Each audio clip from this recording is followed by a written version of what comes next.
আপনারা জানেন আমাদের বিএনপি চেয়ারপারসন গত 3 বারের সাবেক সফল প্রধানমন্ত্রী দেশনেত্রী বেগম খালেদা জিয়া গুরুতর অসুস্থ।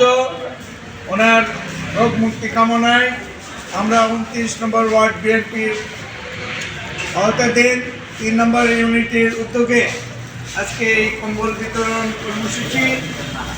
আমরা আজকে এই 29 নম্বর ওয়ার্ড বিএনপির সভাপতি আমির হোসেন, সাধারণ সম্পাদক কামাল হোসেন এবং আমাদের মোহাম্মদপুর থানা বিএনপির যুগ্ম আহ্বায়ক খালিদুজ্জামান ইরান উপস্থিত আছে। আমাদের 29 নম্বর ওয়ার্ড বিএনপির দপ্তর সম্পাদক আব্দুল হালিম,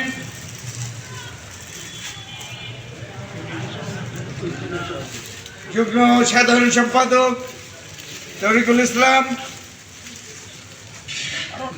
এবং আরো অন্যান্য নেতৃবৃন্দ এবং 29 নম্বর ওয়ার্ডের আওতাধীন 3 নম্বর ইউনিটের সভাপতি জহিরুল ইসলাম, সাংগঠনিক সম্পাদক ইসমাইল সিরাজি,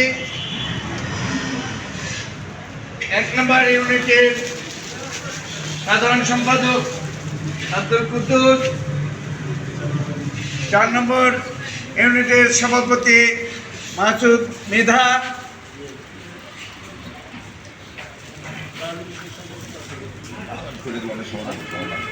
এবং উপস্থিত অন্যান্য সকল পর্যায়ে ওয়ার্ড এবং ইউনিটের নেতৃবৃন্দরা আজকে এখানে উপস্থিত আছেন। আমরা আজকে এই অল্প কিছুক্ষণের মধ্যেই আমাদের ভাসমান যে সমস্ত হতদরিদ্র যারা শীর্ষস্থ নিয়ে জনগণ রাস্তার পাশে অবস্থান করছেন, আমরা তাদের মাঝে এই কম্বল বিতরণ করব।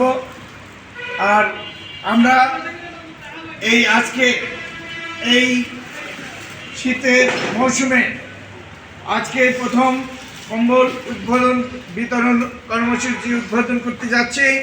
পর্যায়ক্রমে আগামীতে আমরা আরও বিভিন্ন ইউনিটের মাধ্যমে এবং ওয়ার্ড বিএনপির মাধ্যমে আমরা আরও বস্ত্র বিতরণ করার কর্মসূচি গ্রহণ করব ইনশাল্লাহ। তবে আজকে এই পর্যায়ে